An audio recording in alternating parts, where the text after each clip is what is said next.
நேயர்களுக்கு வணக்கம். கடவுளுக்கு இணையாக நம்ம கருதக்கூடிய ஒருத்தங்க யாரு அப்படின்னு பார்த்தீங்கன்னா, நம்முடைய அம்மா, பெற்ற தாய் அப்படின்னு சொல்லலாம். ஆனால் நமக்கு எந்த ஒரு இரத்த சம்பந்தமும் இல்லாமலும், பட் இவங்க மேல நம்ம ரொம்ப பெரிய ஒரு மதிப்பு வச்சிருப்போம். கடவுளுக்கு அடுத்தபடியாக மிகப்பெரிய ஒரு நோபல் ப்ரொஃபஷன் அப்படின்னு சொல்லப்படுவது மருத்துவத்துறை. அண்ட் இன்றைய தினம் ரொம்ப ஒரு முக்கியமான தினம். பொதுவாக எந்த ஒரு தினமாக இருந்தாலும் அந்த தினத்தை ஒட்டிய மனிதர்கள் கொண்டாடுவாங்க. ஆனால் இந்த ஒரு தினம் அந்த நபர்கள் மட்டும் இல்லாமல் நாடு முழுவதும் எல்லா மக்களும் கொண்டாடக்கூடிய ஒரு தினம். என்ன தினம் அப்படின்னு பார்த்தீங்கன்னா, இன்னைக்கு 1 ஜூலை டாக்டர்ஸ் டே, மருத்துவர்கள் தினம். இன்னைக்கு நம்ம எல்லாரும் நாடு முழுவதும் கொண்டாடிட்டு இருக்கோம். மருத்துவர்கள் தினம் அப்படின்னா என்ன, அதை பற்றி தான் இன்னைக்கு நம்ம நிகழ்ச்சியை பேச போகிறோம். இதை பற்றி பேசுறதுக்காக இன்னைக்கு நம்ம ஸ்டுடியோக்கு சென்னை மருத்துவக் கல்லூரி மற்றும் சென்ட்ரலில் அமைந்துள்ள ராஜீவ் காந்தி பொது மருத்துவமனையின் dean doctor Therani Rajan sir இன்னைக்கு நம்ம ஸ்டுடியோக்கு வந்திருக்காரு. வணக்கம் சார், எப்படி இருக்கீங்க சார்? நல்லா இருக்கேன். முதல்ல எங்களுடைய நன்றிகளை உங்களுக்கு தெரிவிச்சுக்கிறோம். இன்னைக்கு ரொம்ப ஒரு பிஸியான டே. எங்களுக்காகவும் நேயர்களுக்காகவும் உங்கள் நேரத்தை ஒதுக்கி இன்னைக்கு எங்கள் ஸ்டுடியோக்கு வந்திருக்கீங்க. ஸோ ஃபர்ஸ்ட் அதுக்கு எங்களுடைய நன்றிகள். அண்ட் அது கூட மருத்துவ தின நல்வாழ்த்துக்கள் சார். வணக்கம். டாக்டர்ஸ் தினத்தில் என்னை அழைத்து ஆல் இண்டியா ரேடியோவில் பேட்டி காண்பதற்காக என்னுடைய நன்றியை தெரிவித்துக் கொள்கின்றேன். முதல்ல நான் தெரிந்து கொள்ள வேண்டிய ஒரு விஷயம் என்ன அப்படின்னா, ரொம்ப ஒரு அடிப்படையான ஒரு கேள்வியாக கூட இருக்கலாம். ஒரு மருத்துவர், டாக்டர் அப்படின்னா யாரு சார்? அண்ட் அது கூட தலைமை மருத்துவராக, ஒரு மூத்த மருத்துவராக நீங்கள் சொல்லுங்கள், அன்றைய காலத்து மருத்துவத்திற்கும் இன்றைய கால மருத்துவத்துக்கும் நீங்கள் என்ன வித்தியாசம் பார்க்குறீங்க சார்? அடிப்படையில் நானே பார்த்தீங்கன்னா ஒரு கிராமத்து சூழலில் வளர்ந்துவேன். அங்கே இருந்து ஒரு +2 முடித்த உடனே நமக்கு அந்த மதிப்பெண்கள் அடிப்படையில் நமக்கு கல்லூரியில் இடம் கிடச்சி சென்னை ஸ்டான்லி மருத்துவக் கல்லூரியில் மருத்துவ மாணவனாக உள்ள நுழைகிறேன். ஓகே. இப்போ அந்த மருத்துவ படிப்புங்கிறது முதல்ல ஒரு 5 ஆண்டுகள் அந்த ஒரு மருத்துவ படிப்பை முடித்து அப்புறம் நம்மளுடைய பயிற்சி மருத்துவராக 1 ஆண்டு காலம் பயிற்சி மருத்துவராக முடிக்கின்ற பொழுது நம்ம அப்போ தான் ஒரு இளங்கலை முடித்த ஒரு எண்ணம் ஏற்படுகிறது. இப்போ நம்ம அதை முடிச்சுட்டு வெளியில் வந்த பிறகு நம்ம ஏதோ டாக்டர் ஆகிட்டோம் அப்படின்னு நம்மளால் அதை உறுதி செய்து கொள்ள முடியல. அடுத்து நம்ம என்ன செய்ய போகிறோம் அப்படிங்கிற ஒரு இது இருக்கும். அப்புறம் அதுக்கு அடுத்து என்ன, அரசு பணியில் சேர்வதாக இல்லையா? ஸோ அரசு பணியில் எல்லாரும் சேர்றாங்களான்னு கேட்டால் கிடையாது. ஓகே. இப்போ இருந்த சூழல் வேறு, இப்போ இருக்கிற சூழல் வேறு. அந்த காலகட்டத்தில் நாங்கள் டிஎன்பிஎஸ்சி எக்ஸாம் எழுதணும். அந்த டிஎன்பிஎஸ்சி எக்ஸாமில் நீங்கள் ஒரு 550 சீட்டுக்கு ஒரு 5000 பேர் எழுதுவாங்க. ஸோ 1:10 ரேஷியோ இருக்கும். அதுக்கப்புறம் இன்டர்வியூ 1:2. அந்த 1:2 நீங்கள் செலக்ட் ஆகி வரணும். அதுக்கு பிறகு தான் நீங்கள் சேரணும். அதில் மூப்படிப்படியில் உங்களுக்கு சீனியாரிட்டி லிஸ்ட்லாம் பண்ணுவாங்க. பிறகு முதுகலை பட்டம் படிக்கணுன்ற ஒரு எண்ணம் ஏற்படும். அப்போ அந்த முதுகலை பட்டம் நீங்கள் எதில் தேர்ந்தெடுக்கிறது அப்படிங்கிறது ஒரு அடுத்த உங்களுக்கு இருக்கக்கூடிய ஒரு சேலஞ்சு. அப்போ நீங்கள் படிக்கின்ற பொழுது உங்களுக்கு ஏற்படுகின்ற அந்த ஆர்வம், சிலர் சின்ன வயசுலேயே நான் பெரிய சர்ஜன் ஆகணும் அப்படின்னு சொல்லுவாங்க. சிலர் பார்த்தீங்கன்னா சிலர் ஒரு பெரிய கார்டியாலஜிஸ்ட் ஆகணும்னுவாங்க. அந்த மாதிரியான ஒரு துறைகளை அவர்கள் தேர்ந்தெடுக்கின்ற பொழுது அது ஒரு குறைஞ்சது 3 ஆண்டுகள் அதை நம்ம படிக்க வேண்டிய ஒரு சூழல். ஓகே. அது முடித்த பிறகு நீங்கள் உங்களுடைய திறமையை வளர்த்து கொள்வதற்காக பல பயிற்சிகளையும் சிறப்பு பயிற்சிகளையும் எடுக்க வேண்டிய சூழலும் சில நேரங்கள் இருக்குது. இது எல்லாமே முடிக்கிறதுக்குள்ளே பார்த்தீங்கன்னா ஒரு மாணவன் ஒரு மருத்துவத்துறையில் நுழைகின்ற பொழுது அவனுடைய காலம் கிட்டத்தட்ட அந்த அடலசன் பீரியடில் தாண்டின பிறகு 13 to 19 முடிஞ்சதுலேருந்து பார்த்தீங்கன்னா ஒரு 30 வயசு வரைக்கும் நீங்கள் உங்களுடைய துறை உங்களை சார்ந்து உங்களை பற்றி நீங்கள் உங்களை வளர்த்து கொள்ள வேண்டியதுக்கான காலகட்டத்தை நம்ம இதுக்காக நம்ம செய்கிறோம். ஓகே. ஸோ அது முடித்து தான் நீங்கள் வெளியில் வரும்போது நீங்கள் என்ன துறையை சேர்ந்தவர், துறை ஸ்பெஷலிஸ்ட் ஆகிறான்னு சொல்கிறாங்க. சிலர் நீ எம்பிபிஎஸோட அவங்க முடிச்சுட்டு அதோட அவங்க ப்ராக்டிஸ் பண்ணக்கூடிய கிராமப்புறங்களில் செல்லக்கூடிய சூழலும் இருக்குது. ஆரம்ப கட்டத்தில் நீங்கள் பார்த்தீங்கன்னா மருத்துவத்துறையில் ஒரு ஆரம்ப சுகாதார நிலையத்திலேயோ ஒரு தாலுக்கா மருத்துவமனையிலையோ அல்லது ஒரு மெடிக்கல் காலேஜில் இருந்த மருத்துவத்திற்கும் இப்பொழுது இருக்கின்ற மருத்துவமும் மிகப்பெரிய ஒரு வளர்ச்சி அடைந்திருக்குது. ஓகே. குறிப்பாக தமிழகத்தை பொறுத்தவரையில் அந்த வளர்ச்சி என்பது எல்லாராலும் பாராட்டக்கூடிய அளவில் இருக்குது. கண்டிப்பாக சார். நீங்கள் எந்த துறையை எடுத்துக்கிட்டாலும் நீங்கள் பார்த்தீங்கன்னா டெவலப்மெண்ட்ஸ் சாதாரணமாக நம்ம முதல்ல ஒரு மெடிசன் இன்ஜெக்ஷன்ஸில் ட்ரீட்மெண்ட் ஆரம்பித்து இதுக்கு பிறகு சர்ஜரியில் ஒரு அட்வான்ஸ்டு சர்ஜரியில் போயிட்டு இன்றைக்கி ரொபாட்டிக் சர்ஜரி வரைக்கும் அதில் வளர்ச்சி கண்டிருக்கிறோம். ஓகே. ஆர்கன் டிரான்ஸ்பிளான்ட், உறுப்பு மாற்று வைக்கிறது. நீங்கள் ஹார்ட் நீங்கள் நினச்சி கூட பார்க்க முடியாத ஒரு விஷயம். முதல்ல கிட்னியில் டிரான்ஸ்பிளான்ட் ஆரம்பித்தாங்க. ஓகே. பிறகு படிப்படியாக அது ஹார்ட் டிரான்ஸ்பிளான்ட்டு, லிவர் டிரான்ஸ்பிளான்ட், இந்த மாதிரி போயிட்டு pancreas, small intestine, cornea transplant, இப்படி உறுப்புகள் எல்லாம் மாற்று அறுவை சிகிச்சை போகிற அளவுக்கு அட்வான்ஸ் ஆகிடுச்சு. சில மருத்துவர்கள் என்ன செய்கிறாங்க, அவங்களுடைய திறமையை வளர்த்து கொள்வதாக மேலை நாடுகளுக்கு சென்று அங்கேயே சில பேர் தங்கிடுறாங்க. சில பேர் திரும்பி வரக்கூடிய சூழலாம் இருக்குது. இந்த வளர்ச்சியை பொறுத்தவரையும் மருத்துவத்தில் இப்போவும் நான் சொல்லுவேன், மருத்துவத்தை பொறுத்தவரையில் என்னென்னு கேட்டிங்கன்னா 4 விதையை நாம் பிரிக்கிறோம். ஒன்று பேஷண்ட் கேர், அதுக்கு பிறகு அகடமிக்ஸ், நம்முடைய நாலேஜை வந்து நீங்கள் தொடர்ந்து படித்து கொண்டே தான் இருக்கணும். நீங்கள் வந்து இதுக்கு ஒரு புல் ஸ்டாப்பே கிடையாது. இப்போ நான் முடிச்சிட்டேன், இதோட எனக்கு போதும் அப்படின்னு நான் சொல்ல முடியாது. ஓகே. இன்றைக்கி இருக்க அப்டேட்டை நான் தெரிஞ்சுக்கிட்டேன்னா தான் நான் இன்றுள்ள கால சூழ்நிலைக்கு ஏற்பட்ட மருத்துவனாக இருக்க முடியும். ஓகே. ஸோ நான் முதல்ல இருந்த அதே துறையில் அப்படியே இருந்து நான் படித்தது அதுவே போதும்னு சொன்னோம்னா நான் வந்து அப்டேட் ஆகலைங்கிற மாதிரி ஆகிடும். ஸோ அதனால் படிப்புங்கிறதோ அதுக்கு அதை பற்றி அகடமிக்ஸை பற்றியோ நம்ம கண்டினியூஸாக இருக்கணும். So patient care, academics, next research. இதில் ஆராய்ச்சிகள் ரொம்ப முக்கியமாக தேவைப்படுகிறது. அது பப்ளிகேஷன்ஸ். நீங்கள் என்ன கண்டுபிடித்தீர்களோ அதை உலகிற்கும் மற்றவர்களுக்கும் தெரிவித்தார்கள் என்றால் தானே அந்த நாலேஜ் டிசமினேட் ஆகும். ஸோ இந்த 4 விஷயங்களுமே ஒரு மருத்துவருக்கு தலையாக கடமையாக இருக்குது இப்போ இருக்கிற சூழல். முன்னாடி வந்து நீங்கள் என்ன பண்ணுவீங்க, ஒரு ஊரே ஒரு கிராமமே கொண்டாடும். ஒரு டாக்டர் ஆகிட்டே திரும்பி வந்து அதுவரை போதும் அப்படின்னு சொல்லிட்டு ஒரு சின்னதாக ஒரு கிளினிக் போட்டுட்டு அதில் வரக்கூடிய நோய்கள் அங்கே இருக்கிற விஷயங்கள். ஆனால் இப்போது கால சூழலுக்கு ஏற்ற மாதிரி நோய்களின் தன்மைகள் மாறுகின்றது. கோவிட்னுடைய பேண்டமிக் பார்த்தோம், அதே மாதிரி வந்து டெங்கு எபிடமிக் பார்க்குறோம். இந்த மாதிரி பல நோய்கள் வந்து உருமாறி பல விஷயங்கள் வருகின்ற பொழுது அதற்கேற்றார் போல சிகிச்சை முறைகள், அதுக்கேற்ற அந்த நாலேஜை பற்றி தெரிந்து கொள்ள வேண்டியதெல்லாம் ஒரு மருத்துவனுடைய முக்கியமான கடமையாக இருக்கிறது. ஓகே, சிறப்பு சார். ரொம்ப ஒரு அருமையான விளக்கம் அப்படின்னு தான் சொல்லணும். மருத்துவர்களை பற்றியும் மருத்துவத்துறையை பற்றியும் ரொம்ப அழகாக சொன்னீங்க.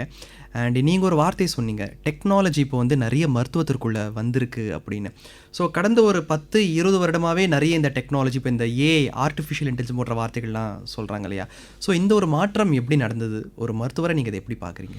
அதாவது இப்போ நீங்கள் வந்து சென்னை மருத்துவக் கல்லூரியிலும் அரசு ராஜீவ்காந்தி பொது மருத்துவமனையும் ஐஐடி மெட்ராஸ் அவர்களும் நாங்கள் இப்போ இணைந்து ஒரு எம்ஓஏ போட்டிருக்கோம், மெமரண்ட் ஆஃப் அண்டர்ஸ்டாண்டிங். இது வந்து அது பொருத்தமாக இருக்குன்னு நினைக்கிறேன். இந்த உங்கள் கேள்விக்கு அவர்களிடத்தில் டெக்னாலஜி இருக்குது, நம்மக்கிட்ட பேஷண்ட் இருக்குது.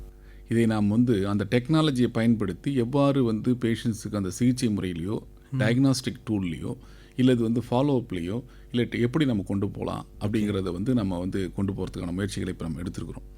சென்னை மருத்துவக் கல்லூரி முதன்முறையாக இதை வந்து பண்ணியிருக்கிறோம்.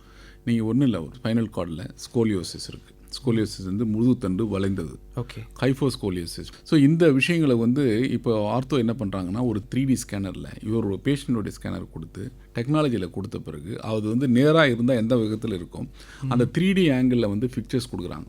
ஓகே.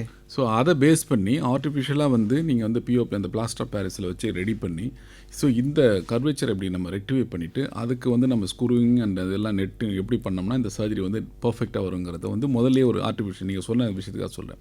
அதை நம்ம வந்து ஒரு ட்ரையல் பேசிஸில் பண்ணிவிட்டு அதையே நம்ம இம்பேக்ட் எடுத்து பேஷண்ட்டுக்கு பண்ணும்போது அதனுடைய அவுட்கம் வந்து எக்ஸலண்ட்டாக இருக்குது. ஸோ அதனால் நாங்கள் என்ன இப்போ முன்னெடுப்பு எடுத்துருக்கோன்னு சொன்னால் டெக்னாலஜியும் நம்மளுடைய பேஷண்ட் ஹெல்த் கேர்லையும் எப்படி இது வந்து இணைக்க முடியும். அவங்களுக்கு வந்து பல விதத்தில் வந்து பல விஷயங்கள் அவங்களுக்கு அட்வான்ஸ்டாக இருக்காங்க. ஃபார் எக்ஸாம்பிள் நீங்கள் பார்த்தீங்கன்னா ரீஹாபிலிட்டேஷன் கேரில் மோட்டரைஸ்டு வீல் சேர். ஓகே. இப்போ வந்து ஒரு பேராப்ளேஜியா பேஷண்ட்டு அவரால் எந்திரிச்சு நிற்கிற அளவு மேட்டோரைஸில் அதிலே வந்து ஒரு பட்டன் கொடுத்துருந்துச்சுன்னா இப்போ நிற்கிற ஒரு ஃபீல் வருது இருக்குது. ஸோ அவரே வந்து பட்டன் யாருடைய உதவியும் இல்லாமல் மூவ்மெண்ட் ஆகக்கூடியது.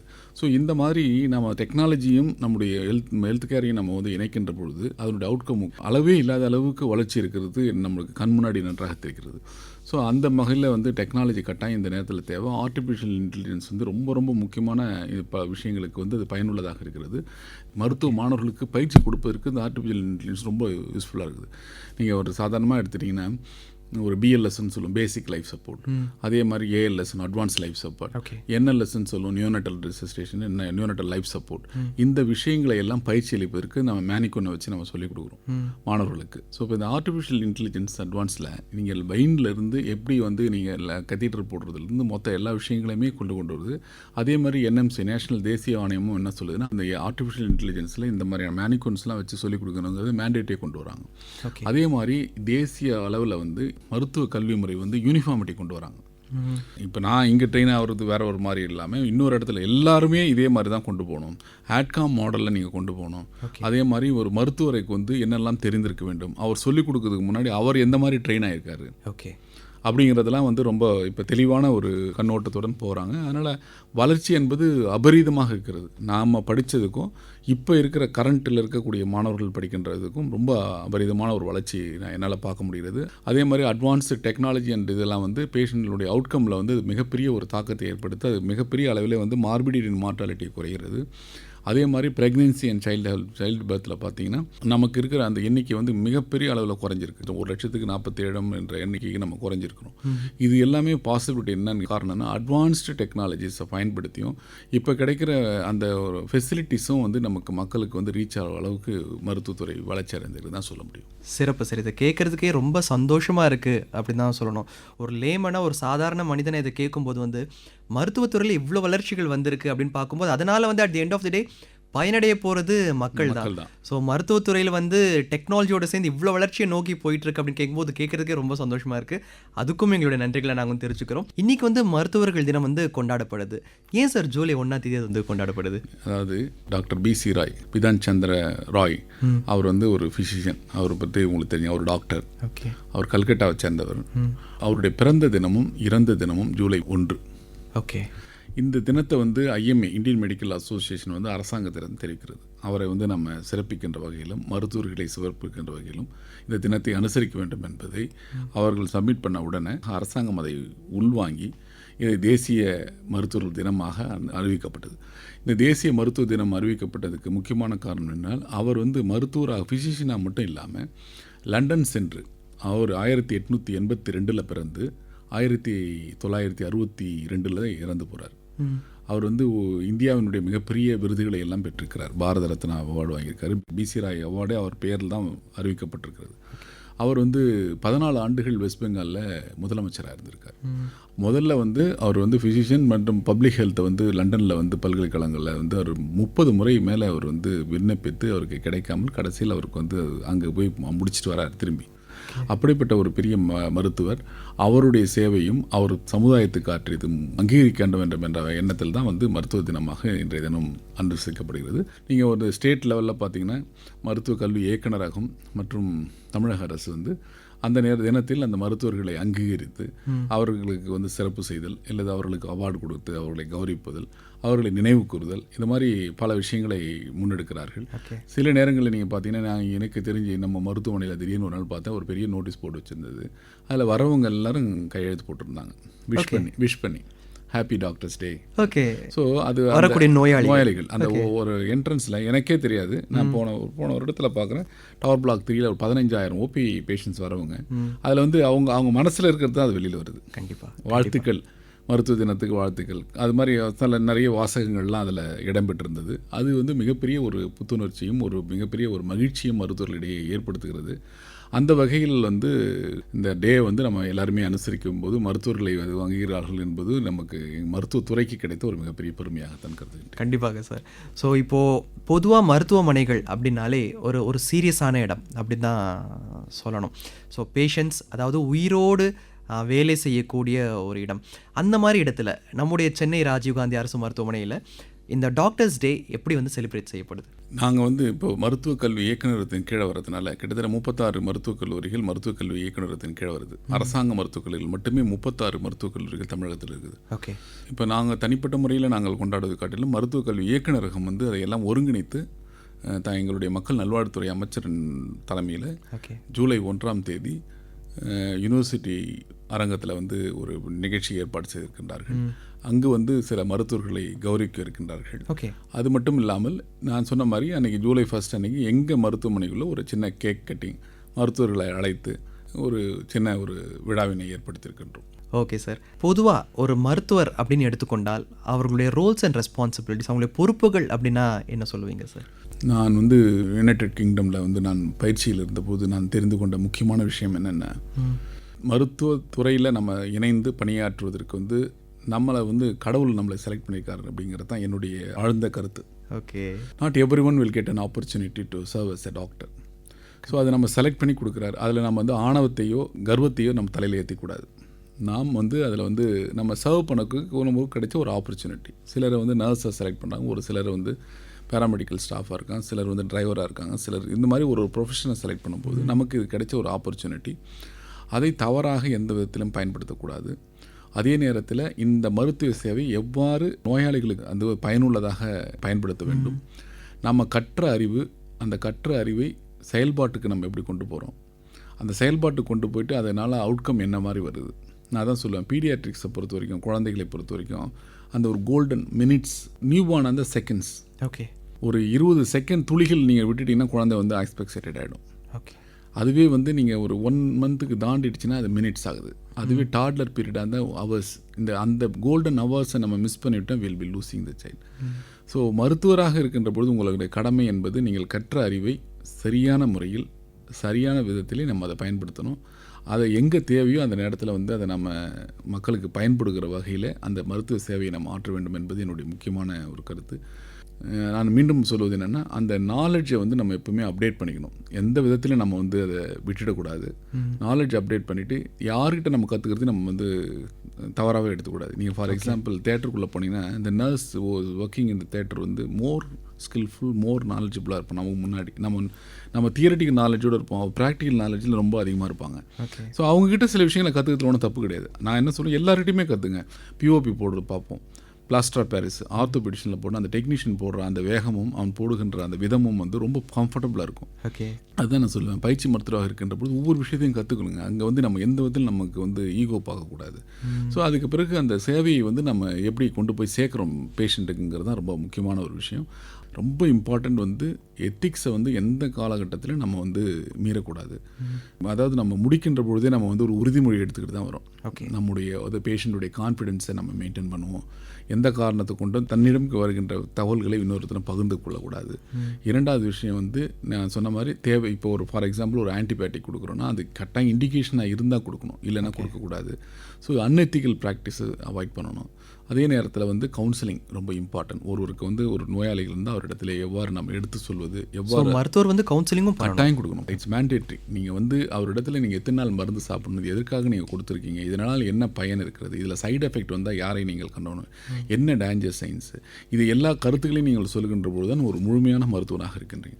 மருத்துவரை பொறுத்தவரை நான் என்ன சொல்லுவேன்னா, நீ ஒரு ஆங்கிள் மட்டும் பார்க்காதீங்க.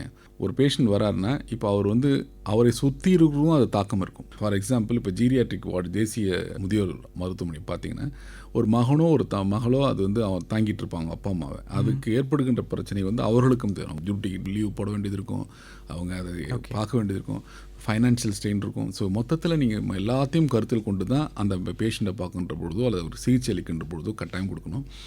ஒரு மருந்து எழுதினா கூட நான் யோசிப்பேன், இந்த ஆன்டிபயோட்டிக்கை அவரால் வந்து ஆஃபர் பண்ண முடியுமா, இல்லை அதுக்கு இணையான மருந்துகள் இருக்குதா, அது விலை குறைந்து இருக்கிறதா, அந்த மருந்தை நம்ம பயன்படுத்தினால் அது வந்து பெனிஃபிட்டாக வருவா. கட்டிட வேலை செஞ்சுட்டு வராரு, உடலெல்லாம் சோர்வாடனா அவர் இன்றைக்கி ஒரு 300-400 ரூபாய் இல்லை ஒரு 400-500 சம்பாரிச்சிருப்பார். நான் ப்ரைவேட் ப்ராக்டிஸில் இருக்கவங்கள சொல்கிறேன். அப்படி வருகின்ற பொழுது அவர் வந்து ஒரு கன்சல்டேஷன் சார்ஜ் கொடுத்துட்டு அடுத்து வந்து அவருக்கு மருந்து மாத்திரைகள் வாங்கி அதுக்கப்புறம் வீட்டுக்கு போகும்போது மீதி கையில் அவருக்கு இருப்பு இல்லை என்றாலோ இல்லை இருப்பு குறைவாக இருந்தாலும் அவருடைய மனநிலை என்ன மாதிரி இருக்குன்றது தான் ஃபஸ்ட்டு என்னுடைய தாட் இருக்கும். ஸோ அதை நம்ம உண்மையிலே கருத்தில் கொள்ள வேண்டும். அரசாங்க மருத்துவமனையில் இப்போ எல்லா வகையிலும் எல்லா விதமான மருந்துகளும் இலவசமாக கிடைக்கக்கூடிய வகையில் இருக்கிறது. அதுலேயுமே நாங்கள் திரும்ப சொல்வதில்லை, நான் அப்ரோப்ரியேட் மேனேஜ்மெண்ட்டு ப்ரோட்டோகால் பேஸில் நம்ம வந்து ட்ரீட் பண்ணணும். அதே மாதிரி அவர்களுக்கு வந்து அந்த நான் சொல்லக்கூடிய அந்த கவுன்சிலிங்கில் கொடுக்கணும். அதுக்கப்புறம் அவுட்கம் என்ன இருப்பதுன்றதையும் நம்ம எந்த காரணத்தை கொண்டும் ஒரு ஃபால்ஸ் ஹோப் கொடுக்கக்கூடாது. ஒரு தவறான ஒரு ஹோப்ஸை கொடுத்து அவங்கள வந்து பண்ணுறது வந்து இதில் வராது. இதில் எல்லாமே எத்திக்ஸில் வந்துடும். நல்ல ஒரு மருத்துவன், ஒரு கடமை உள்ள ஒரு மருத்துவனாக இருக்கின்ற பொழுது நான் சொல்கின்ற இந்த எல்லா விதங்களையும் நம்ம கடைபிடிக்கின்ற பொழுது ஒரு சிறந்த மருத்துவராகவும் ஒரு சமுதாயத்துக்கு ஒரு எதிர்பார்க்கின்ற ஒரு மருத்துவராக இருப்பதில் சந்தேகம் இல்லாமல் இருக்கும். ரொம்ப ஒரு அருமையான எல்லாருக்கும் புரிகிற மாதிரி ஒரு விளக்கத்தை கொடுத்தீங்க டாக்டர். பொதுவாக ஒரு வேலை அப்படின்னு எடுத்துக்கொண்டால் ஜென்ரலாக சொசைட்டியில் ஒரு 9 to 5 ஜாப் எல்லாருக்கும் தெரியும். ஒரு கம்பெனிக்கு போவோம், வேலைக்கு போவோம், வருவோம், அந்த மாதிரி. பட் மருத்துவத்துறை அப்படின்றது கம்ப்ளீட்லி ஒரு டிஃப்ரெண்ட்டான அது ஒரு தொழில்னு சொல்கிறதா, அது ஒரு சர்வீஸ்ன்னு சொல்கிறதான்னு எனக்கு தெரியல. பட் ஒரு கம்ப்ளீட்லி ஒரு டிஃப்ரெண்ட்டான ஒரு துறை இல்லையா அது? ஸோ ஒரு மருத்துவருடைய வாழ்க்கை அப்படின்றது எப்படி இருக்கும் சார்? அதை பற்றி கொஞ்சம் சொல்லுங்களேன். நீங்கள் என்னையே ஒரு எக்ஸாம்பிளாக எடுத்துக்கலாம். இளங்கலை முடித்தவுடன் ஒரு குழந்தை மருத்துவனாக நான் அதுக்கு பிறகு இங்கே நான் பணியாற்றிட்டுருக்கேன்.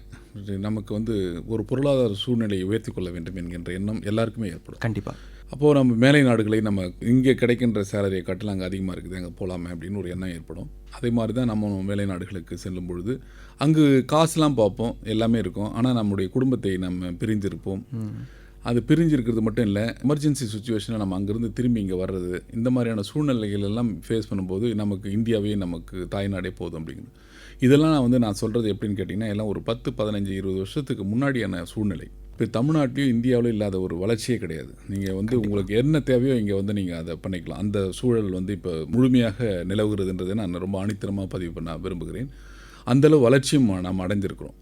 நம்ம வந்து போய் நாட்டில் வேலை செய்யணுன்ற அவசியமே இல்லாத ஒரு நிலைமை இருக்குது. டாக்டர்ஸை பொறுத்த வரைக்கும் பொருளாதார சூழ்நிலை காரணமாக எல்லாருமே ரொம்ப ரிச்சுன்னு நினைக்கிறது வேண்டியதில்லை. எல்லாரும் சமுதாயத்திலேருந்து பார்க்கும்போது என்ன நினைக்கிறாங்கன்னா, டாக்டர்ஸ்னால் நான் ஒரு பெரிய கார் வச்சுருப்பாங்க, ஒரு பெரிய மாடி கார் இருக்கும். இது இல்லாமல் அவங்க அதிகமான முறையில் வந்து அவங்க காசு அவங்களுக்கு வந்து கிடைக்குது. அதனால் அவங்க வந்து ரொம்ப ஒரு பெரிய பணக்கார வசதியுடன் உள்ள கூட டாக்டர். ஆனால் அந்த சூழல் அல்ல. ஓகே. இப்போ நீங்கள் வந்து பார்த்தீங்கன்னா மருத்துவ மாணவர்களே சென்னை மருத்துவக் கல்லூரியில் படிக்கின்ற மாணவர்கள் வந்து முன்னாடி காலத்தில் பார்த்தீங்கன்னா ஒரு மிகப்பெரிய ஒரு வசதி படைத்தவர்களுடைய பிள்ளைகள் படித்த கல்லூரி இன்றைக்கு இந்த 7.5% இதெல்லாம் கொண்டு வந்த பிறகு ரூரல் பேக்ரவுண்ட்லேருந்து வரக்கூடியவர்கள் இந்த மாணவர்களுடைய எல்லாமே மிங்கிலான ஒரு மருத்துவக் கல்லூரி தான் இன்றைக்கி சென்னை மருத்துவக் கல்லூரி இருக்குது. அதன் முதல்வராக நான் கிட்டத்தட்ட 4 ஆண்டுகள் நான் பார்த்துக்கிட்டு இருக்கேன். எதுக்காக நான் சொல்கிறேன்னா, அப்போ அந்த சூழலில் வருகின்ற பொழுது அவங்க முடிச்சுட்டு வந்து நின்ன உடனே அவங்களுக்கு அதே மாதிரி எதிர்பார்த்தாலும் உடனே பெரிய இதெல்லாம் வந்துடாது. ஸோ அவங்களுடைய பொருளாதாரத்தையும் உயர்த்திக்கொள்ள வேண்டிய ஒரு கட்டாயத்திலும் இருக்கிறாங்க. கிட்டத்தட்ட நீங்கள் சொல்கிற மாதிரி அந்த ஒரு இளமை பருவமே முழுமையாக அவர்கள் இழக்க வேண்டிய நிலைமையும் இருக்கிறது. தன்னை உயர்த்து கொள்ள வேண்டும், தன்னுடைய குடும்பத்தை சார்ந்தவர்களை உயர்த்த வேண்டும். இது எல்லாமே பண்ணணும்னு சொன்னால் அதற்காக அவர்களுடைய பொருளாதாரத்தையும் பார்க்க வேண்டிய சூழல் கண்டிப்பாக. ஸோ அப்போ அதுக்காக வந்து நம்ம நமக்கு கொடுக்கப்பட்ட ஒரு அந்த பொறுப்புலேருந்து நம்ம விலகி போட முடியாது. நம்ம சமுதாயத்துக்கு செய்ய வேண்டிய பொறுப்பும் இருக்குது. ஏன்னா அரசாங்கம் நமக்கு பல கோடிகளை செலவு செய்து தான் நமக்கு மருத்துவக் கல்வியை கொடுத்து நம்ம ஒரு நல்ல ஒரு மருத்துவனாக உண்டாகிறது. அந்த பொறுப்புக்கும் நம்ம வந்து பதில் சொல்ல வேண்டிய இது ரெண்டுத்தையும் பேலன்ஸ் பண்ண வேண்டிய விஷயமா இருக்குது. அப்போ நான் என்ன சொல்லுவேன்னா, படிப்படியாக நம்ம வந்து முன்னேறுவது தான் இதுக்கு சிறந்த விஷயம். நமக்கு லிமிட்டடாக வந்து ப்ராக்டிஸிங்கும் நமக்கு அலவன்சஸ் கொடுக்குறாங்க. இல்லை இது நீங்கள் ப்ராக்டிஸ் பண்ணலனாலும் உங்களை வந்து ப்ராக்டிஸ் பண்ண அலோவ் பண்ணுறாங்க. பார்ஷியலாக நீங்கள் ப்ராக்டிஸ் பண்ணிக்கலாம். ஸோ அதை நீங்கள் பேலன்ஸ் பண்ண வேண்டிய ஒரு கட்டாயத்தில் இருக்கிறோம். அதே நேரத்தில் வந்து இந்த ஸ்டிப்புலேட்டட் டைமில் வந்து நம்ம எந்த விதத்துலையும் வந்து நம்ம காம்ப்ரமைஸ் பண்ணக்கூடாது. அதாவது 8 ஹவர்ஸ் ஜாப்னா அதை கட்டாயம் அவர்களுக்காக நம்ம அதை அர்ப்பணிக்க வேண்டும் என்பது என்னுடைய தாழ்மையான வேண்டுகோள். அதுக்கு பிறகு உங்களுக்கு பொருளாதாரத்தை உயர்த்துக் கொள்வதற்கான நேரங்களில் நீங்கள் வந்து உங்களுடைய ப்ரைவேட் ப்ராக்டிஸோ இல்லை நீங்கள் கன்சல்டன்ட் சர்வீசஸோ நீங்கள் பண்ணிக்கலாங்கிறது என்னுடைய இது. அதே சமயத்தில் வந்து டாக்டர்ஸ் வந்து அவங்களுடைய ஃபேமிலியினுடைய டைமை ஸ்பெண்ட் பண்ணுறதுன்றது இதில் ரொம்ப காம்ப்ரமைஸ் பண்ண வேண்டிய ஒரு சூழலில் இருக்கும். ஃபார் எக்ஸாம்பிள் இப்போ 2 பேருமே ஒர்க்கிங்கில் இருந்தாங்கன்னா அந்த குழந்தை வந்து மிகப்பெரிய அளவில் பாதிக்கும். கண்டிப்பாக. ஸோ அதனால் ஃபேமிலி சைஸ் குறைஞ்சி போச்சு. முன்னாடி இப்போ 2 குழந்தைலேருந்து சிங்கிள் சைல்டுக்கு எல்லாருமே most of the doctors have come to that stage. ஒரு குழந்தை போதும், இதுக்கு மேலே நம்ம போனோம் நம்மளால் பார்த்துக்கொள்ள முடியாது. இல்லது அவங்க they've to depend on the parents. அவர்கள் வயது மூத்தவர்கள் ஆகிறாங்க, அவங்கள டேக் கேர் பண்ணுறது இந்த மாதிரி விஷயங்கள்லாம் ரொம்ப இருக்குது. இதையும் அவங்க பேலன்ஸ் பண்ண வேண்டியதாக இருக்குது. ஒரு நெருக்கடியான ஒரு சூழலில் தான் அந்த ஏஜ் குரூப்பில் வந்து இருக்க வேண்டிய சூழல் வந்து most of the doctors face பண்ணுறாங்கன்னு தான் நான் நினைக்கிறேன். இப்போ அவங்களுடைய பேக்ரவுண்ட் ரொம்ப நல்லா இருக்குது. அவங்க அப்பா அம்மா டாக்டராக அவங்க ஒரு பெரிய நர்சிங் ஹோம் வச்சுருக்காங்க. அவன் பையன் படிக்கிறான் போது அவனுக்கு அது ஒரு ஆனால் அந்த பர்சன்டேஜ் ரொம்ப கம்மி. Okay, not every one. அதான் நான் சொல்கிறேன். இப்போ அந்த சூழலே மாறி போச்சு. ஒரு குடும்பத்தில் முதல் டாக்டராக இருக்கான். இப்போ அவன் நினச்சி பாருங்க, அந்த டாக்டர் வந்து முடிச்சு அவனை தன்னை உயர்த்தி கொண்டு அந்த குடும்பத்தில் சொன்ன மாதிரி 30 வயசில் தான் படித்து முடிக்கிறாங்க. அதுக்கு பிறகு அவன் திருமணம் செய்து கொள்ள வேண்டும். அந்த வந்தவருக்கு பார்க்கணும், அவருடைய குழந்தைகள், அதுக்கு பிறகு வரவங்களை பார்க்கணும், அப்பா அம்மா பார்த்துக்கணும், அவங்களை எக்ஸ்டெண்ட் ஃபேமிலியை பார்க்கணும். இது எல்லாமே இருக்கிற பொறுப்பு இருக்கும்பொழுது அவனுக்கு பல நெருக்கடிகள் வருகின்றது. அப்படி இருந்தாலும் வந்து நம்ம வந்து டாக்டர்ஸ் வந்து அதை மீறி வருகிறார்கள். அல்டிமேட்டாக வந்து நம்ம எல்லாரையுமே பார்த்துக்கொள்ளக்கூடிய ஒரு முக்கியமான ஒரு பொறுப்பில் இருக்கிறோங்கிறது தான் இதில் தெரியுது. Okay doctor. ஸோ இப்போ நீங்கள் சொல்கிறத பார்க்கும்போது வேலை அப்படின்னு சொல்கிறத விட அந்த ஒரு பொறுப்பு கமிட்மெண்ட் வந்து மருத்துவர்களுக்கு நிறைய இருக்குது. ஸோ இப்போ மருத்துவர்களுக்கு அந்த ஒர்க் லைஃப் பேலன்ஸ்ன்றது எப்படி இருக்கும்? அவர்களையும் பார்த்து கொண்டு வேலையும் பார்த்து கொண்டு குடும்பத்தையும் பார்த்து கொண்டு அந்த ஒரு பேலன்ஸ் டாக்டர்ஸ்க்கு எப்படி இருக்கும் டாக்டர்? ஏன்னா நிறைய பேர் வந்து நைட் டியூட்டிக்கெல்லாமும் போவாங்க. ஸோ அப்படி இருக்கும்போது எமர்ஜென்சி டியூட்டிஸும் இருக்கும். ஸோ எப்படி அதை பேலன்ஸ் பண்ணுவாங்க? ரொம்ப பெண் மருத்துவர்களுக்கும் இது வந்து மிக ஒரு சிக்கலான ஒரு குடும்ப சூழலில் இருக்கும்போது சிலருக்கு வந்து திடீர்னு அவங்க ஃபேமிலியில் ஏதாவது ஒரு ஸ்பெஷல் சைல்டு இருக்கும். ஓகே, ஸ்பெஷல் சைல்டுனா டாக்டர் ஒரு ஆட்டிசம் அந்த மாதிரியான இவெண்ட்டில் இருக்கக்கூடிய ஒரு குழந்தைகளை வந்து அவங்க பராமரிச்சுட்டு இருக்கிறதுன்ற அந்த மாதிரி சூழலில் இருக்கக்கூடிய மருத்துவர்களும் இருக்கிறாங்க. ஒரு ஜெனட்டிக்கல் டிஸார்டரில் ஏதாவது பாதிக்கப்பட்ட குழந்தைகள் இல்லது தாய் தந்தையர்கள் வந்து வயது மூத்த மூப்பின் காரணமாக பாதிக்கப்பட்டு அவர்களை படுத்த படுக்கையாகவோ அல்லது அவர்களுக்கு சேவை செய்யக்கூடிய ஒரு நிலைமையிலும் இருப்பாங்க. இது இல்லாமல் வந்து நீங்கள் வந்து இப்போ மேரிட் ஆகிருக்கவங்க அவங்க கணவர் சார்ந்தவர்கள் உறவினர்களோ அல்லது அவர்களுடைய பெற்றோர்களுக்கு இருந்தாலும் அதையும் பார்க்கக்கூடிய ஒரு சூழல் இருக்கும். இது எல்லாம் இல்லாமல் அந்த குழந்தைகள் வளர்ச்சி ஸ்கூலில் எடுத்து போய் விடுறது, அதுங்க பேரண்ட் டீச்சர்ஸ் மீட்டிங் அட்டன் பண்ணுறது, அந்த குழந்தையுடைய படிப்பு பார்க்க வேண்டியது, இதெல்லாம் பல விஷயங்கள் இருக்குது. இப்போ ஹஸ்பண்ட் வந்து நல்ல ஒரு பொசிஷனில் இருக்காருன்னா இப்போ ஒய்ஃப் வந்து டாக்டராக இருந்தாலும் கூட தன்னுடைய குரோத்தை வந்து அவங்க ரெஸ்ட்ரிக்ட் பண்ணிக்கிறாங்க. ஓகே, அதுக்கு மேலே அவங்க வளர்ச்சி அடைய வேண்டாம், இது நம்ம வந்து ஃபேமிலிக்கு நம்ம கான்சன்ட்ரேட் பண்ணி ஆகணும் அப்படின்றதுனால அது அவங்களுடைய க்ரோத்தை வந்து அவங்க ரெஸ்ட்ரிக்ட் பண்ணிக்கிறாங்க. ஸோ அந்த மாதிரி காம்ப்ரமைஸ் பண்ணி தான் அவங்களுடைய லைஃப்பை பேலன்ஸ் பண்ணுறாங்க. அதே மாதிரி ஒரு மேல் டாக்டராக இருக்கும்பொழுது அவருக்கு எக்கனாமிக்கலாகவும் பார்க்கணும், ஃபேமிலிக்கும் ஸ்பெண்ட் பண்ணி ஆகணும், டைம் பண்ணி ஆகணும்.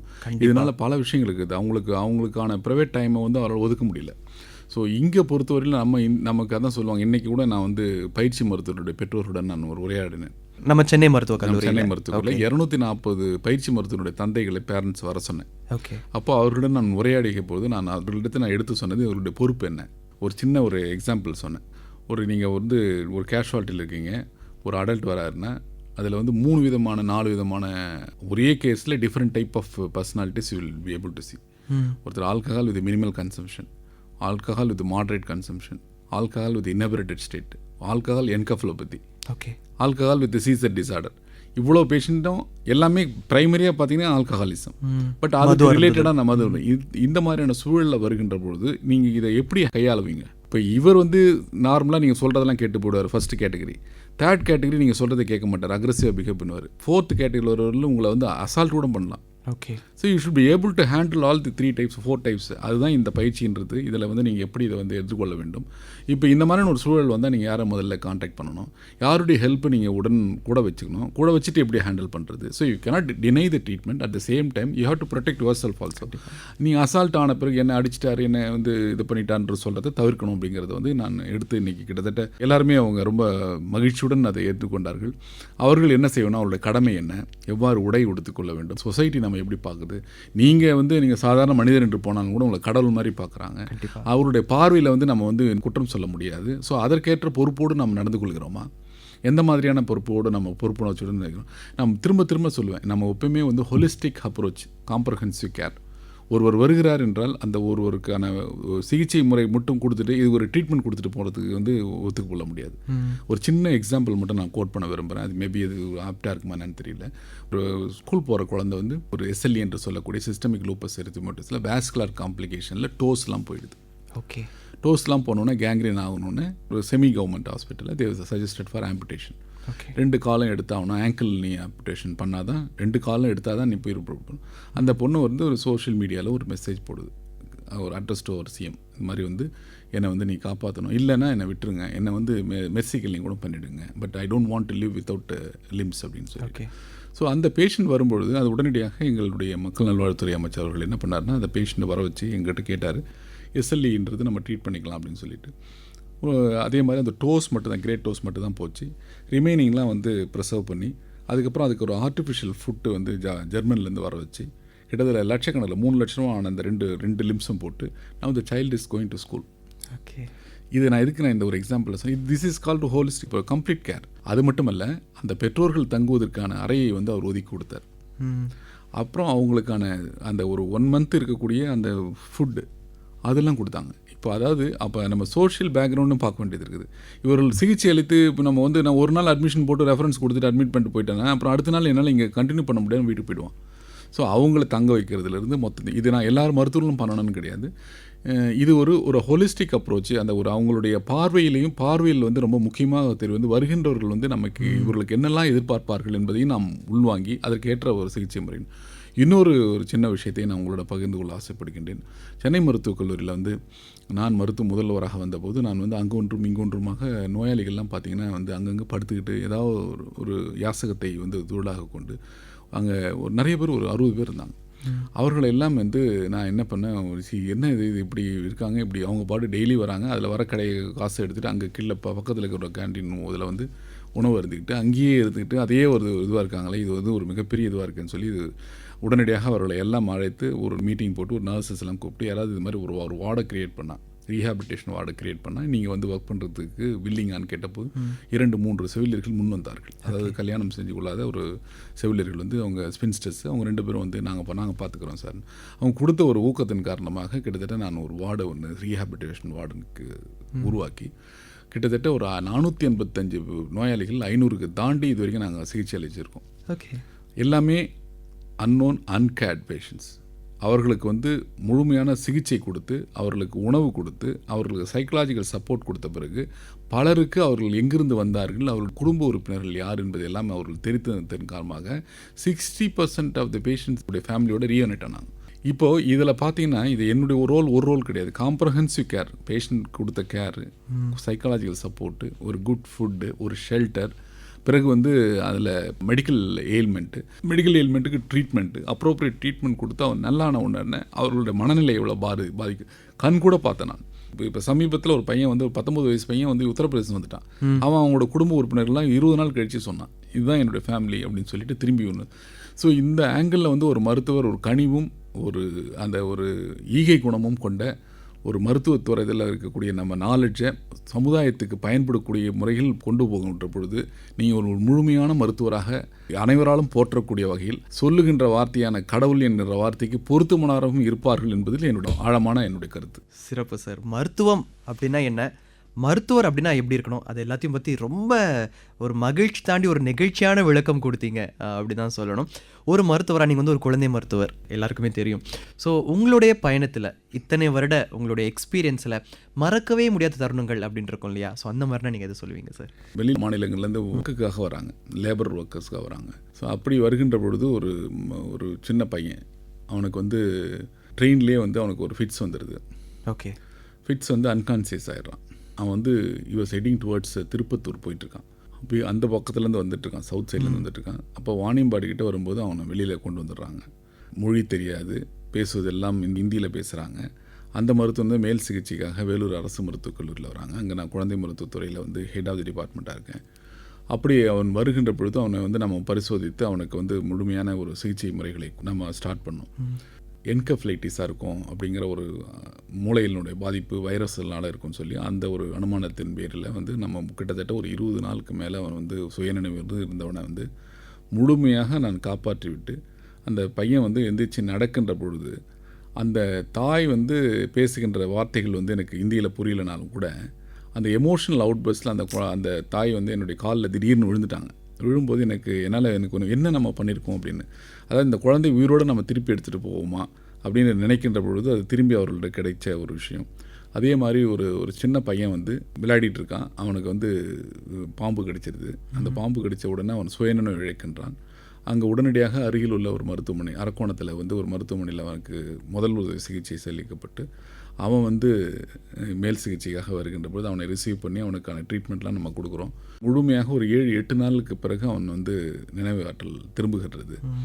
அப்போ அவன் எந்திரிச்சு பார்த்த உடனே அந்த பையனுக்கு வந்து நம்ம எதுவுமே சொல்லலை. அவன் எந்திரிச்சு பார்த்தோன்னே கும்பிட்டவுடனே எதுக்காக நீ கும்பிட்ட அப்படின்னா நான் பொழைச்சிட்டேனா அப்படின்ற வார்த்தையை சொல்லுகின்ற பொழுது எனக்கு அப்படியே உடம்புலாம் வந்து ரொம்ப கூஸ் பம்ப் ஆகிடுச்சின்னு வச்சிங்களேன்.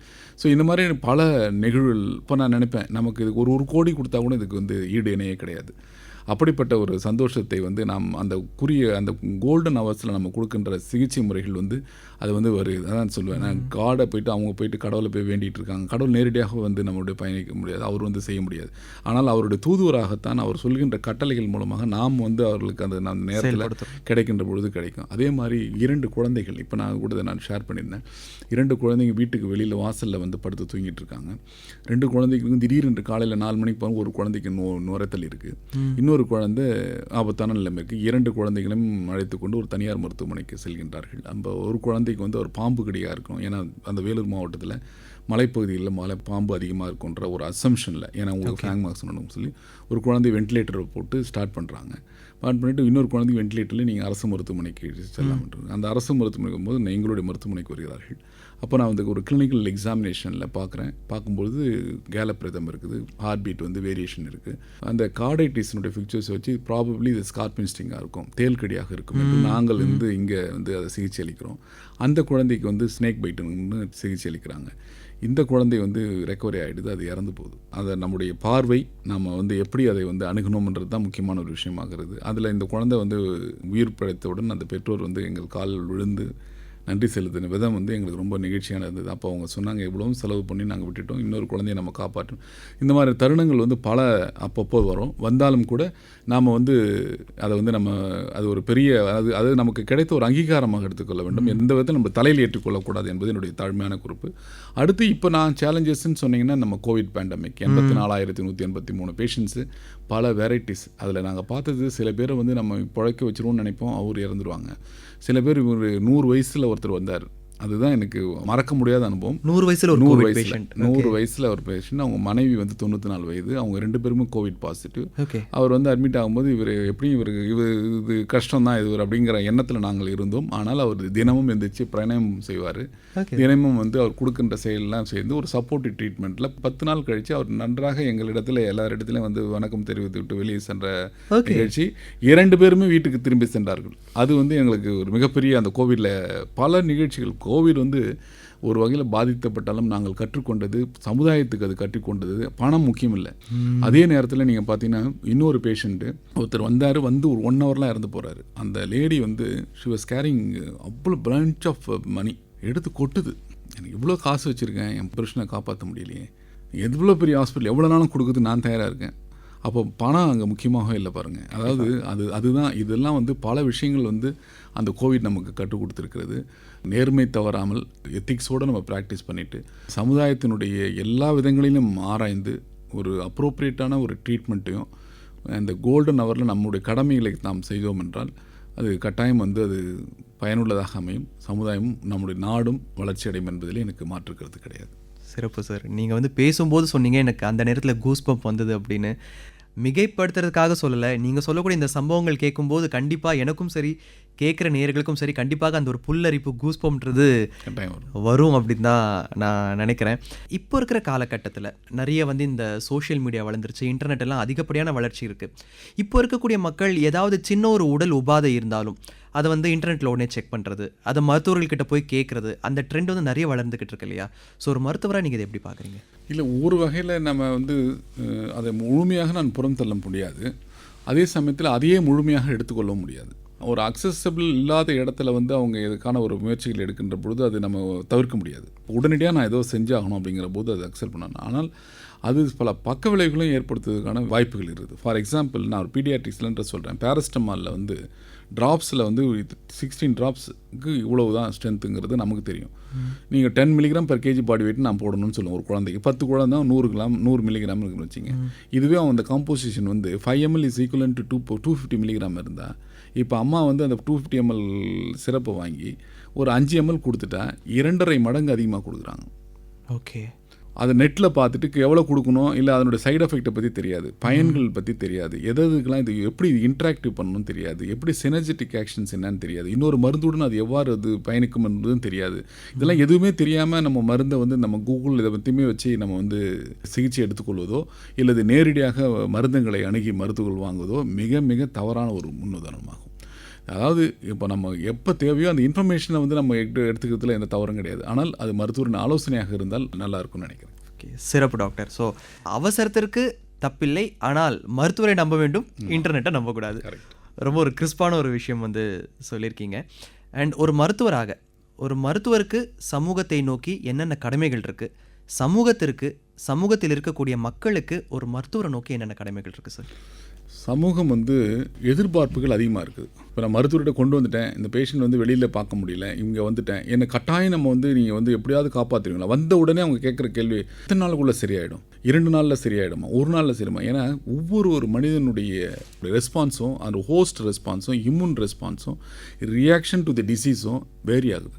அதை வந்து அவர்கள் வந்து புரிந்து கொள்வதில்லை. சில நேரங்களில் வந்து எல்லா நோயாளிகளையும் காப்பாற்றி அனுப்புவதற்கு முடியாத ஒரு காலகட்டங்கள் ஆகுது. சில நேரங்களில் நான் எதிர்பார்க்கின்றது அவுட்கம் வராமல் போகுது.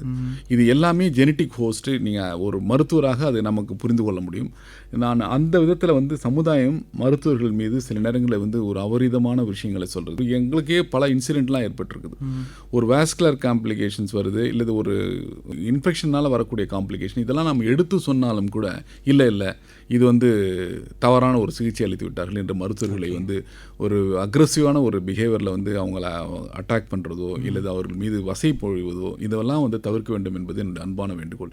ஏன்னா எந்த ஒரு மருத்துவரும் நான் சொல்கிறேன், அடித்து ஆணித்தரமாக சொல்கின்றேன். எந்த ஒரு மருத்துவரும் தன்னிடம் வருகின்ற நோயாளியை முழுமையாக குணப்படுத்தி அவரை நல்ல முறையில் அனுப்ப வேண்டும் என்ற உயரிய நோக்கில் மட்டுமே மருத்துவர்கள் பயணிக்கின்றார்கள். அதில் எந்த விதமான உள்நோக்கமும் இல்லை என்பதையும் என்னால் ஆணித்தரமாக சொல்ல முடியும்.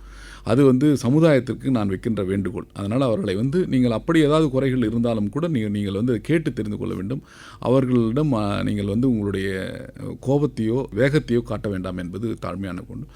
மருத்துவர்களை பொறுத்தவரையில் நான் திரும்ப திரும்ப சொல்கின்றேன், வருகின்ற நோயாளிகள் பல பொருளாதார சூழ்நிலைகள் வருவார்கள், பல பின் சமுதாய பிரச்சனைகளுடன் வருவார்கள். அவர்களை அணுகின்ற பொழுது ஒரு ஹோலிஸ்டிக் அப்ரோச்சில் நீங்கள் கட்டாயம் அணுக வேண்டும். அவர்களுடைய எல்லா விஷயங்களையும் உள்வாங்கி, கவுன்சிலிங் என்பதையும் உள்வாங்கி, அவர்களுக்கான சிகிச்சை முறைகளில் நீங்கள் நெறிப்படுத்தி அதற்கான விஷயங்களை எல்லாம் தெரிவுபடுத்தி தேவையான மற்றும் அவரால் பொருளாதார வகையிலையும் அதையும் உட்கொண்டு நீங்கள் உள்வாங்கி நீங்கள் சிகிச்சை அளிச்சிங்கன்னா அவருக்கு அது கரெக்டான ஒரு பயனுள்ளதாக அமையும். இதுதான் என்னுடைய தாழ்மையான வேண்டுகோள். சிறப்பு சார். ரொம்ப ஒரு அருமையான விளக்கம் கொடுத்துருக்கீங்க அப்படின்னு தான் சொல்லணும். அண்ட் இப்போ +2 ரிசல்ட்ஸ் எல்லாம் கூட வந்திருக்கு. இப்போ நிறைய பசங்க 8th 9th 10th இருப்பாங்க. நிறைய பேருக்கு டாக்டர் ஆகணும், மருத்துவர் ஆகணும் அப்படின்ற அந்த ஒரு கனவுலாம் இருக்கும் இல்லையா? ஸோ ஒருத்தர் மருத்துவர் ஆகணும் அப்படின்னு ஆசைப்பட்டால் அதற்கான வழிமுறைகள் என்னென்ன, மருத்துவத்துறையில் இருக்கக்கூடிய வேரியஸ் ஆப்ஷன்ஸ் என்னென்ன சார், என்னென்ன ஸ்பெஷாலிட்டிஸ் இருக்குது, அது கொஞ்சம் சொல்லுங்களேன். இப்போது நீங்கள் +2 முடிச்சுட்டு அதுக்கப்புறம் நீங்கள் இப்போ நீட் எக்ஸாம் எழுதிட்டு அதுக்கப்புறம் நீங்கள் செக்யூர் பண்ணி MBBS ஜாயின் பண்ணுறீங்க. நீங்கள் நினைக்கிற மாதிரி ஏதோ நம்ம 4.5 வருஷம் முடித்த உடனே நம்ம உடனே பெரிய டாக்டர் ஆகிடும் அப்படின்றது கஷ்டமான ஒரு விஷயம். ஓகே, பட் பொதுவாக மற்ற துறைகளில் ஒரு 4 வருட படிப்பு இல்லைனா ஒரு UG 3 வருஷம் 2 வருஷம் PG படிச்சுட்டா ஒரு 22 23 வயசில் உங்கள் வாழ்க்கை ஆரம்பிச்சிடறாங்க. ஒரு 27 28 வயசில் ஓரளவுக்கு செட்டிலாக எக்ஸல் ஆகுறாங்க இல்லையா? ஸோ மருத்துவத்துறையில் அது எப்படி? அது சாத்தியம் இல்லை. ஏன்னு கேட்டிங்கன்னா நீங்கள் வெறும்னே MBBSோடு நீங்கள் முடிச்சுக்கலாம் அப்படின்றது நினைக்கிறது பர்சன்டேஜ் ரொம்ப குறைவு. அதுக்கு பிறகு நீங்கள் ஒரு பொது மருத்துவத்துறையோ இல்லை பொது சுகாதாரத்துறையோ இல்லை ஜென்ரல் சர்ஜரியோ நிறைய மாஸ்டர் டிகிரிஸ் இருக்குது. MBBS 4 வருஷம் முடித்த பிறகு 3 வருஷம் கோர்ஸ்னு இருக்குது. MS general surgery, MD general medicine, MD psychiatric, MD paediatrics, MS OG, MS ophthalmology, கண் துறை, இது மாதிரி ENT பல துறைகள் இருக்குது. அது ஒரு 3 வருஷம் படிக்க வேண்டியதாக இருக்கும். அதில் ஏதாவது ஒரு துறையை அவர்கள் செலக்ட் பண்ணி அதில் ஸ்பெஷலைசேஷன் பண்ணுவாங்க. சிலர் அதுக்கு மேலே சூப்பர் ஸ்பெஷாலிட்டி போவாங்க. ஃபார் எக்ஸாம்பிள் MS முடித்தவர் ஒரு கார்டியோதொராசிக் சர்ஜனாக மாறலாம், இல்லை ஒரு வாஸ்குலர் சர்ஜனாக போகலாம், ஒரு பிளாஸ்டிக் சர்ஜனாக போகலாம். அதுக்கு ஒரு 2 ஆண்டுகள் மீண்டும் அவர் பயணிக்க வேண்டும். அதுக்கு முடிச்ச பிறகு அதில் அவருக்கு ட்ரைனிங் எடுக்க வேண்டியது இருக்கும். அடுத்த நாளே அவர் கன்சல்டண்ட்டாக கூப்பிடுவாங்கன்னா கிடையாது. அவர் இன்னொரு இடத்துல சென்று பயிற்சி அடைந்து அவர் தயாரான பிறகு தான் நீங்கள் முழுமையான ஒரு மருத்துவராக வருவார். அது முடிக்கும் போது 30 வருஷம் ஆகிடுது. இப்போ மருத்துவத்துறை இந்த கோவிட் பேண்டமிக்கில் பார்த்தீங்கன்னா கிளினிக்கல், நான் கிளினிக்கல், பேரா கிளினிக்கல், ப்ரீ கிளினிக்கலுங்கிறதையே நான் எடுத்துட்டேன். ஏன்னா நம்ம எல்லாரும் ஒன்றாக இணைந்து அனாட்டமியிலிருந்து சூப்பர் ஸ்பெஷாலிட்டி இருக்கும் இல்லை எல்லா துறைகளும் ஒன்றாக இணைந்து தான் இந்த கோவிட் பேண்டமிக்கை எதிர்கொண்டோம். எல்லா மருத்துவர்களும் இருந்தாங்க. நீங்கள் எந்த துறையை எடுத்துட்டாலுமே இப்போ இன்டகிரேட்டட் ஆகிடுச்சு. ட்ரைனிங் கொடுக்குறதே ஃபிசியாலஜியில் என்ன சொல்லியிருக்காங்க, அனாட்டமியில் என்ன சொல்லியிருக்காங்க, அதனுடைய பயோகெமிஸ்ட்ரி இதில் எப்படி இன்டர் ரிலேட்டட், அதுக்கு பிறகு கிளினிக்கல் சப்ஜெக்ட், பேராகிளினிக்கல் சப்ஜெக்ட்ஸ் எப்படி, அதில் மைக்ரோபயாலஜி, பெத்தாலஜி இதெல்லாம் எப்படி இன்வால்வ் ஆகுது, அதுக்கப்புறம் கிளினிக்கல் சப்ஜெக்ட் எப்படி, இதுதான் NMC தேசியானம் சொல்லிக்கிறது. ஸோ இப்போ எல்லா துறைகளுமே நீங்கள் எதிர்பார்ப்புகள் அதிகமாகிடுச்சு. இப்போ அதில் சப்ஸ்பெஷலைசேஷன் பண்ணக்கூடியது PhD ப்ரோக்ராம் இருக்குது. யங் PhD ஃபேக்கல்ட்டி ப்ரோக்ராம்னு சொல்லிட்டு MMCயில் முதல் முறையாக கொண்டு வந்திருக்கிறோம். ஸோ இப்போ இந்த வகையில் பார்க்கின்ற பொழுது இந்த மருத்துவர்களுக்கு அது மிகப்பெரிய, அதாவது எந்த துறையுமே ஒன்றுக்கு ஒன்று குறைஞ்சதல்ல. முன்னாடி எல்லாரும் நினச்சிட்டு இருப்பாங்க ஏதோ ஸ்பெஷாலிட்டியில் நான் கண் மருத்துவம்னா பெரிய, அப்படிலாம் கிடையாது. இப்போ எல்லா துறைகளுமே அந்த ஈக்குவல் இம்பார்ட்டன்ஸ் இருக்கிறது. இன்டகிரேட்டட் டீச்சிங்கிறதுனால அவர்களுக்கு பயனுள்ளதாக இருக்கிறது. அதே மாதிரி ஆராய்ச்சிகள் இதில் ரொம்ப அதிக அளவில் வாய்ப்புகள் இருக்குது. அப்போ அது முடித்த பிறகு நீங்கள் ஒரு பேட்டர்ன்ஸ் எடுக்கிறீங்க, ஏதோ ஒரு இன்வென்டிவ் ஒரு மெடிக்கேஷன்ஸில் கண்டுபிடிக்கிறீங்க. அந்த மெடிக்கேஷனை நீங்கள் டிசமினேட் பண்ணும்போது அந்த நாலேஜை மற்றவர்களுக்கு பயனுள்ளதாக பயன்படும் போது அது மிகப்பெரிய ஒரு தாக்கத்தை ஏற்படுத்துகிறது சொசைட்டியில். அதனால தான் இப்போ DHR பார்த்தீங்கன்னா டெல்லியில் இருக்கக்கூடிய directorate of health and research, they are giving lot of funds for research and grants. நீங்கள் ஆராய்ச்சி கண்டுபிடிங்க, இந்தியாவிலவே நம்ம எல்லாமே கிடைக்கணும். வெளிநாடுகளில் கையேந்தி நம்ம இந்த மருந்து வாங்கணும் அந்த மருந்து வாங்கணும்னு இருக்கக்கூடாது. நம்ம வேக்சினை நம்ம கண்டுபிடிச்சோம், கண்டிப்பாக அது எவ்வளோ பெரிய தாக்கத்தை ஏற்படுத்து, நம்ம பல நாடுகளுக்கு கொடுத்தோம். இது மருத்துவத்துறையில் மிகப்பெரிய ஒரு வளர்ச்சியை ஏற்படுத்த வேண்டும் என்பது தான் இப்போது. அதில் நமக்கு MMC மிகப்பெரிய ஒரு ரோல் எடுத்திருக்குது. இப்போ PhD ப்ரோக்ராம் கொண்டு வந்திருக்கும். ஸோ எவ்ரி இயர் ஒரு யங் ஃபேக்கல்ட்டிஸ் ஒரு 40 to 45 ரேஞ்சில் இருக்கவங்களை செலக்ட் பண்ணி ஸ்டார்டிங் ஃப்ரம் நான் கிளினிக்கல் சப்ஜெக்ட்லேருந்து கிளினிக்கல் சப்ஜெக்ட்லேருந்து பேரா கிளினிக்கல் சப்ஜெக்ட், நான் என்னுடைய ஒவ்வொரு முறை அட்ரஸ் பண்ணும்போது சொல்லுவேன், இனி இந்த வேறுபாடே இல்லை, எல்லாருமே கிளினிக்கல் சப்ஜெக்ட் ஓரியன்டாக தான் இருக்கும்.